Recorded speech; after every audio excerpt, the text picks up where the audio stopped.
I am going to tell you something that you are not going to believe, at great risk to myself. If I am lucky, then it will go under the radar, but the truth will still be out there. If I'm unlucky, well then, I might not be able to respond here ever again. I work at Area 51. I have done so for many, many years. What I am going to tell you about, it's not a recent occurrence, but it has been on my mind a lot recently. I'm getting older, my bones are becoming weaker, and I've been in poor health for a number of years. I've neglected my family. My wife and I have been sleeping in separate bedrooms for years, and I know that the only reason she hasn't gotten a divorce from me is because of the kids. I really don't have much of a legacy to leave behind. I figured that sharing what I saw, that this way, I can at least leave some sort of a mark on the world, even if just a small one, that I can give back somehow. I will not be going into the long and intricate process of being selected to work in Area 51, as it will take much more time than I actually have. This was decades ago now, and so the process is likely different. My job role is a little hard to explain. In Area 51, I was in charge of monitoring and cataloging things.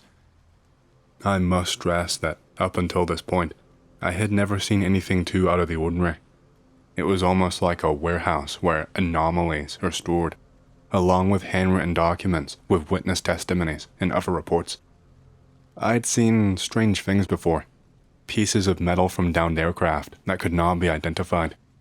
I'd even seen something, this long strip of metal that looked to have something bolted into it.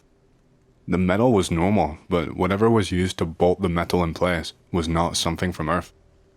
That's about the extent of the strange things that I had seen. Usually just partially recovered things, statements from people about weird phenomena and the like, samples of dirt from old space missions, biological samples that were to be stored in freezers that I didn't even really know what they were. My job was categorizing all of these things, and it was usually incredibly boring. I would spend hours writing down details by hand in order to file them away, filling out paperwork, maybe occasionally retrieving or storing items. I have been in this role for upwards of 40 years. I'd worked there for over 10 when this happened. I was trusted, or at least I think so. Well, one night, a classified shipment arrived, and I knew that something was up because it was not like all of the others. It was in this shipping container, and it was sealed tight. We'd never received a shipment so big. It was really late at night too, way later than when we'd usually have activity. I'm not sure if they intended for me to see it or not at first, but I was there working when it arrived. I swear on my life that when they opened up that container, they had a medical bed with wheels in there. The people opening the container, they had guns at low ready. There were more armed personnel surrounding this thing than I'd ever even seen on duty at the same time. The medical bed, they had something strapped down to it. It was this thing, this incredibly tall thing with limbs that looked like they stretched twice the length of a human's. It was almost a jaundiced yellow color, and I don't know, something in me told me that this thing was sick. Its head was this peculiar shape. It was quite narrow at the front, like the snout of a dog, but it grew wider the further that you went back. It looked like someone with a big dent in their head. And it was injured from what I could tell. There was definitely damage. There were cuts and slashes all over its body. I didn't know at the time whether it was alive or dead. There was blue liquid still pooling up and leaking out of these cuts, and there was a lot of buzz. On its legs, it had what looked like scorch marks, thick black marks where its skin was normally another color. Everyone was surrounding this thing. They were all in protective suits and wearing masks. I was a little freaked out by this, and I went back to my work when I saw them wheel this thing away. It was none of my business. We're under strict NDAs, and prying is a good way to get fired. But it was not long until I was being kicked out of that warehouse while contractors came in. It took a number of weeks, but They converted a part of that warehouse into a kind of a mini medical bay. I'm not sure if it was supposed to be temporary. They stripped down shelves and moved inventory, which I helped them move too. They made space for some medical items, brought in monitors, etc. And they constructed this thing that I'm not sure what it was. It was like a tank. It was this tall thing that had reinforced glass at the front, but that was see-through. And eventually, they filled it with some kind of liquid that I know was not water. I know because I caught the smell of it one time when they were pouring it in, and it had this chemical smell that burned the hairs inside my nose. Some weeks later, I come in to do my job, and there are armed guards stationed right outside the door of the warehouse. They are not letting me in anymore, and I am suddenly required to sit down for a briefing. I was not told very much. I was told that my job was to be completed as usual, but that the temporary section was off limits to me. That extra guards would also be stationed inside in order to monitor the situation. I did not dare ask what was going on or what that thing was. I knew that my job and possibly more would be at risk if I did. They asked me some questions, I guess to make sure if I was mentally fit to go through with things. And I guess they thought I passed their little test because they updated my clearance and let me get to work. They told me that this would only be a temporary change in the routine due to exceptional circumstances. They told me that within a week or two, everything would be resolved and that the warehouse would be reverted. The guards inside there, they were assholes. If I stopped and looked around for even a second, they would be on my case. But since I had to sit down and write so many reports by hand, it was inevitable that I would see and hear things. That thing, that alien or whatever you want to call it, it was in there. It was in that tank, in whatever that liquid was. It was just kind of bobbing up and down. They had hooked something up to its face, and some other tubes were attached to its arms and bodies. There were a lot of armed soldiers in there, so many that it made me nervous. One of them was not so bad. I had known him for a while and greeted him before. He usually searched staff who would enter on a morning, give all the pat-downs and stuff. It seemed kind of weird that he was reassigned here. He told me that he was not supposed to say a single word to me, ever, but I eventually got a trickle of information out of him. He told me not to repeat this, otherwise his life would be over. He told me that the thing was supposed to be shipped to another facility in New Mexico. It was apparently being prepared and would take only a week. This next part, he did not know this to be the truth personally, but he said that the rumor was that there was a wreckage down in North Carolina. People had been seeing lights and hearing noises all week. Said one night that there was a report of unidentified fireworks, and this thing is what they found. Crashed in the middle of butt-fuck nowhere farmland and was hushed up pretty quickly. My gut reaction was to think that he was talking out of his ass, but I could not deny what I could see right in front of me. It almost became normal to me, as horrible as that sounds. I got used to seeing the thing. I had to even write out witness reports from that incident at one point. Before this time, we'd never had anything even close to this. We'd never had a live alien in Area 51. It sounds unbelievable, I know, but this was just the beginning. This is the most believable thing that I can tell you. There is a lot that people are not allowed to know, that just saying out loud, well, it sounds ridiculous. It's by design. The more ridiculous, the less likely you are to be believed. I mean, talking about aliens, it wasn't always ridiculous, but there's been a lot of astroturfing over the years to make talk about them sound more crazy, I guess. This thing was not there for long, but I did have two terrifying moments with this thing. The first was when I was somehow left alone inside, although I wasn't aware of it at the time because I was in a different part of the warehouse. I guess even armed soldiers get lazy and had left to rest or eat or I don't even know. I'd been almost falling asleep a few times, writing and filling something out about people seeing a man with a pig's head out in Maine. It was ridiculous and obviously untrue, but the government takes notes of all of these things. They investigate all of this phenomena as much as they can to keep a record and so they're not caught off guard. Anyway, as I was writing, I all of a sudden started to hear this static sound. At first it was low, but it was not long before it was drowning everything out. And my head was starting to hurt. I was having the migraine from hell, and I felt woozy almost. My head felt like the gravity was turned up suddenly. And I think I could hear something ever so slightly over the static, like a bubbling sound. You know when water starts to boil? That's what it sounded like, but I could be wrong. And then I felt my eyes get heavy. And then all of a sudden, I am not in that warehouse anymore. I am not writing and sitting in that desk. I am at my house. I can hear my 2 kids shouting and playing downstairs. My wife is calling for me. It is a bright sunny day outside, and she's telling me that breakfast is ready. I seem so at peace. I just felt peace all throughout my body, until I got downstairs at least. When I got down into the kitchen, it was like the world all changed at once. It suddenly wasn't bright and sunny anymore. It was a dark, gloomy day. It was dark outside. My kids were not laughing and arguing about toys. They were screaming in pain. My wife was not calling me for breakfast. She was screaming my name, asking for me to help her. She was being lifted into the air by her throat. My kids were clutching at her leg. I could see blood all over them. And she was being lifted by that thing in the pod. It turns to face me without even dropping my wife.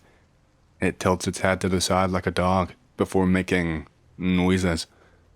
I'm not sure if it was trying to speak or what, but all I could hear was some kind of a gurgling sound. It sounded like someone gargling their spit, but the spit is too thick, and so it sounds even more horrible and guttural. That migraine from before, it shoots into my head suddenly, and I can feel it. My head feels like it is in a vice and slowly being crushed. The thing is walking towards me. The closer it gets to me, the more my head hurts. It stops right in front of me. I am on my knees clutching at my head because it hurts, but nothing helps. The thing looks down at me, and I just hear this sickening crunch. And all of a sudden, I am just showered in blood. My wife does not have a head anymore, and this thing just tosses her lifeless body onto the couch. It kneels down until its horrible face is almost right up against mine. It's making the gurgling sound again, and I can smell something horrible. And all of a sudden, I hear this voice inside my head. It is a deep voice, insanely deep. It sounds like a smoker's voice that has not said a word in years. And in broken English, I just hear, "Door, open." And after that, I was back in the warehouse. I was dripping in sweat, and my heart was going 1,000 miles a minute. In my head, I was thanking God that it was all just a dream, and that none of it was real. But it only took me a few seconds to start panicking again, because I realized I was not sitting at my desk anymore. I was standing right outside this glass tank. I was face to face with this thing. My hand was pressed up against the glass, palm first, and in my other hand, I was holding a small ball-peen hammer. I dropped the hammer to the floor, and I dropped to the ground, and I just started hyperventilating on the floor. I don't know how long I sat there and did it for. I didn't even realize that those armed soldiers had come back, and they had to drag me away outside because I would not respond or even stand up. I would not listen to them at all or obey them. I had to undergo a medical examination. I was not allowed out of the medbay for weeks, not even to go home, not even to shower. I had to submit to a psych evaluation and give both a written and verbal statement until I could be cleared. I did not want to be truthful. I thought that maybe if I was truthful, I would be locked in the crazy ward for the rest of my life, that they would not believe me. It sounds ridiculous, I know, considering what we were dealing with, but that's just how my brain was working in the panic of it all. So I lied. I spun them a story about my wife, about having troubles, that we were in a crisis, and I had a panic attack seeing this thing, thinking that me and my wife and my children might die. It wasn't as easy as that, but I did return to work eventually. I think that my longevity in the role bought me a bit of grace.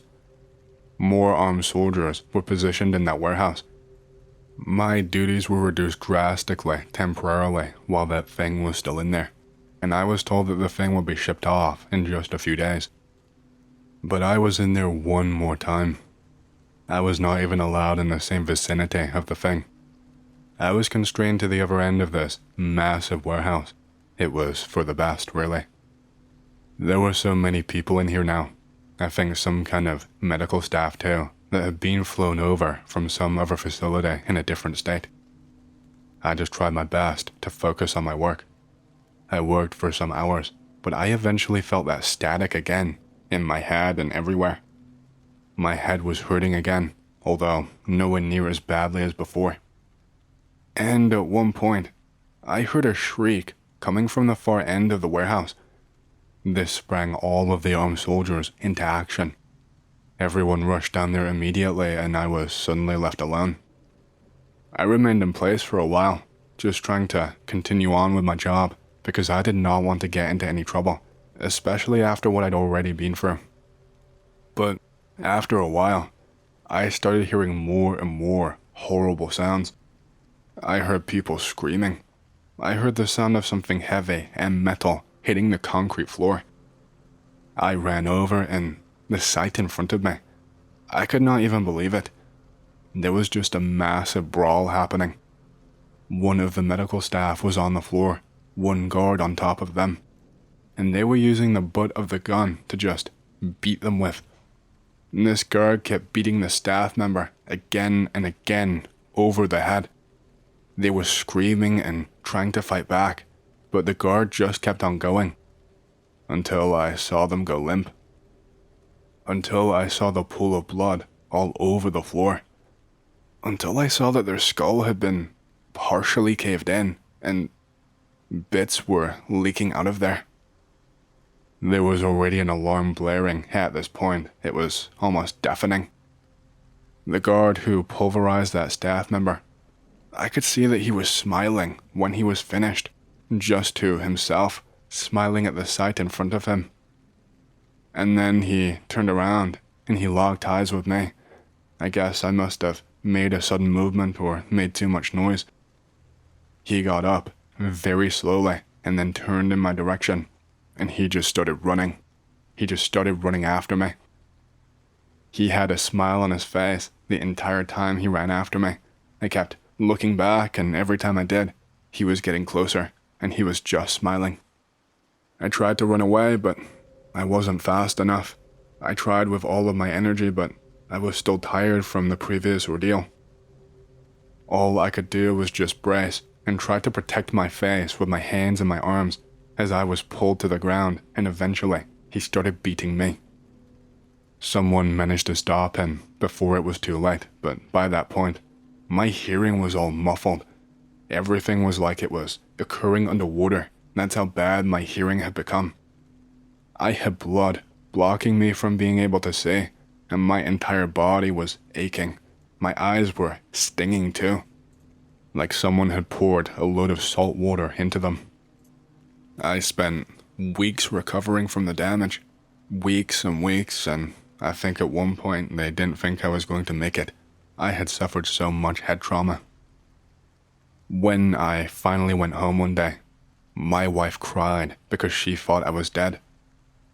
I was never given a proper explanation. I asked what I should tell my wife, and they just told me to figure it out. I had to write up a report. 3 people died that day. I don't know what happened to the others. I never saw that thing again. I assumed it was shipped away while I was unconscious, but I couldn't just exactly ask people about it. And that was the first time I ever saw something like that. It isn't a common occurrence. I know that there have been other strange things in this base, but I've never gotten such a close-up or personal experience. They do not store it in the warehouse anymore. It's usually somewhere far away. There was a lot of construction going on after that event occurred. I'm not sure why I was privy to so much, why they didn't store it somewhere else in the first place. My only guess is that they were caught off guard, maybe. I know that my story sounds like tripe. Believe me, I know, but like I said, I just felt like this was something I had to get off of my chest, even if I can't fully explain it, even if no one believes me, even if it does nothing to help anyone. Thank you for at least giving me the chance to tell my experience. This happened to me in around 2012. I was 16 years old at the time. My grandmother had just passed away like 2 days ago. I was going out into the back roads of Iowa to watch over my grandmother's house for the weekend. It was a pretty valuable property with no neighbors, perfectly isolated from pretty much everything. My parents dropped me off. They say some shit like, "Stay safe, I love you," etc. I am already bored out of my skull, so I decide to go and snoop around. I circle around the house. There's nothing really special. Until I get back to the front. The front door is literally hanging off of its hinges, wide open. The way the front was set up is that there is pretty much flat gravel driveway in front of a double wide garage, and then at the far back is a steep hill that no one should have been able to get up or down without me hearing. The rest of the house is pretty much blocked off by forest, so it's the only way that they could have come from. There are muddy imprints in the gravel leading away from the house. I can tell because of the way they faced on the door's landing. I am not going to call anyone because I have zero reception, because I'm in Iowa. Like a brave bastard, I try and go in through the garage to see if I can get the drop on anyone if they are still there. The slide door to the garage is open. There are boot prints coming out of that door too. Screw this, I'm out. I knew from some faint memory that there was a pretty large basement underneath a trap door in the garage, so I make a beeline for that after checking if the coast is clear. Now, the basement is something else. I had to draw a picture because I can't really describe it in words. There is a shadowy spot to hide underneath this big insulated air vent, and then there's sort of a passage between that one and the one that's several feet behind it. It's way too dark, so I am not going back there. I go to hide underneath the little shady alcove because I am already shitting my pants at this point, and I do not want to deal with all of this. I am facing outwards so that I can see if anyone comes down the ladder, but I cannot look behind me because it is way too cramped. I sit in silence for maybe 20 minutes straight. Just as I'm thinking it might be safe to go outside, I hear some footprints. Not from above or from in front, but right behind me. I try to stay as still as humanly possible. I hear heavy boot noises getting closer, so I hide as tightly under that vent as I can, basically getting a full face of mouse shit and dust with how close to the floor I am. That's when the boots stop, like literally just stop. They're still there. I can see the toes just barely, but they are just standing still. This is where I die. I am just lying cramped there for what seems like ages, until I decide I'm going to smooth talk my way out of this. "Sir, I'm under here. Can I please come out?" Nothing. "Sir." Still nothing. Pretty sure he's just waiting for me to peek out, so he can shoot me or stab me, or do something horrible to me for all I know. I start to shimmy out from underneath the alcove, fingers crossed. It's empty. The boots, fucked over with mud, grass, rotten apples, it was an orchard house, are just empty. My Lord in heaven, what? I get fully out from underneath the alcove. I have to post another picture of what I saw. There were muddy boot prints coming out from the super dark area in between the pipes. I flip on my fossil of a flip phone for a source of light. It's pretty much the only thing it's good for at this point. There is a whole goddamn concrete hallway leading down to me. The boot prints come from halfway. They only start from halfway down the hall. I am already out of shit to empty into my pants, so I am pretty sure that my intestines came out instead. So I waddle along with my gut and crap-filled undies to see where it leads. The hallway just ends in a locked iron door. No mud, no boots, nobody there. just the door. Well, shit. This is when the most X-worthy thing happens. Someone starts knocking on the door. I run faster than Usain Bolt to get upstairs and up the ladder. I hightail it down the gravel drive towards the road. I wait by the road for 4.5 hours, even though it's like midnight. I finally get a pullover from some old lady, God bless her soul. She asked me what the hell I'm doing out in rural Iowa at 2 in the morning. I'm too goddamn shook to say anything coherent, but I manage out boots. She takes me to the hospital, and I stay the night.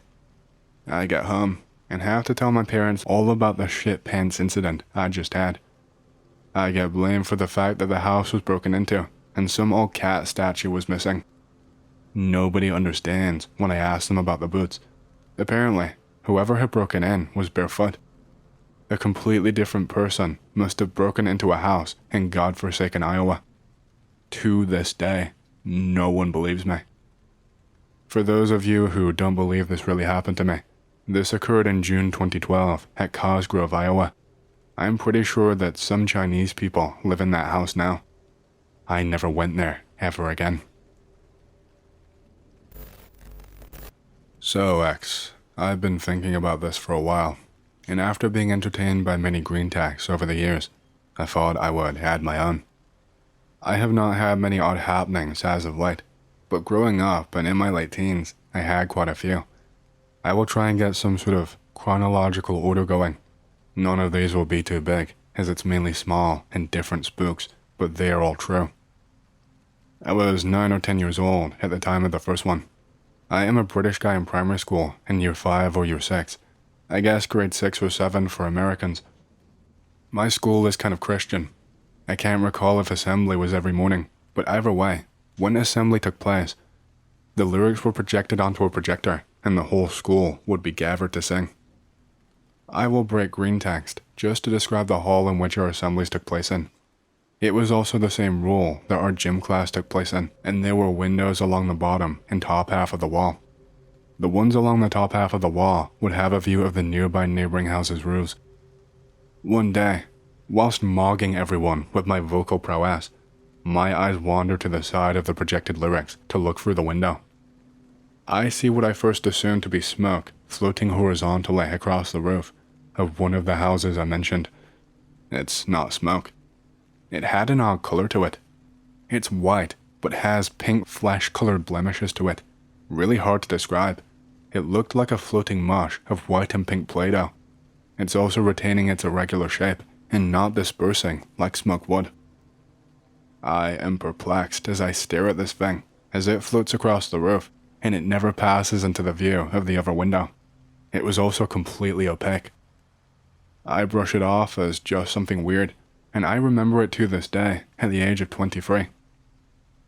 I have another story of a similar period in time involving this thing, if it was the same thing in a cave on a school trip.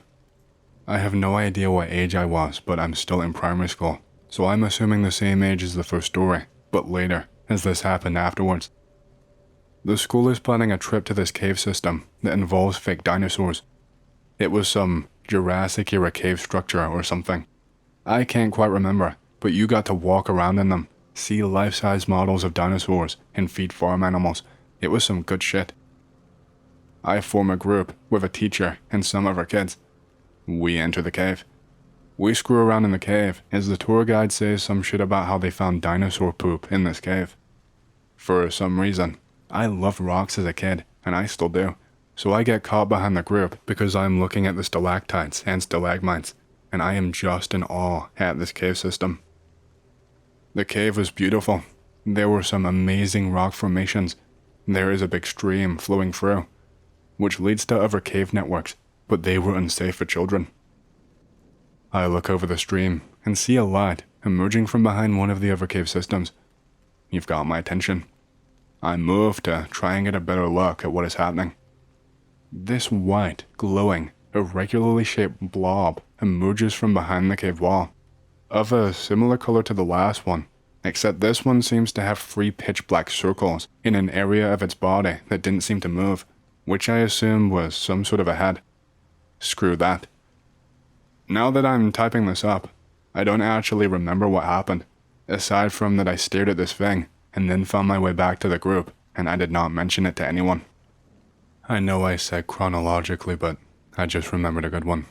I was around 6 years old. I am taking a shit in which at the time was a big bathroom, which we later converted into a small bathroom, but an extra room.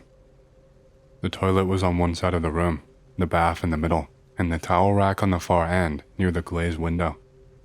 I look over to the window for some reason. I see what looks like a football, soccer-sized doll's head poking around the towel rack. I shit myself. It disappears. I tell my dad, and he looks at me just weird. Later in that same house, I'm around 10 years old. The house has this annoying habit of being really loud. It sounds like people are walking up the stairs all the time. There is banging coming from inside the walls and above the ceiling. My parents say it's just the house settling in, or that it's the heating. I freaked the hell out one night, as the house would not let me sleep with how loud the banging was.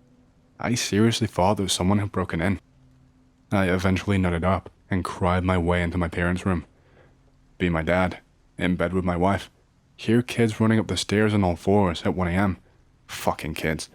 I get out of bed. All of the kids are fast asleep. I learned that this was a fairly regular occurrence for my father when we lived in that house. My dad, who had bought the house from his parents, so also lived in that house as a child, used to experience nightmares of these little demon lizard type things, is how he described them, that would torment him in his room. He said he used to feel like they watched him sleep,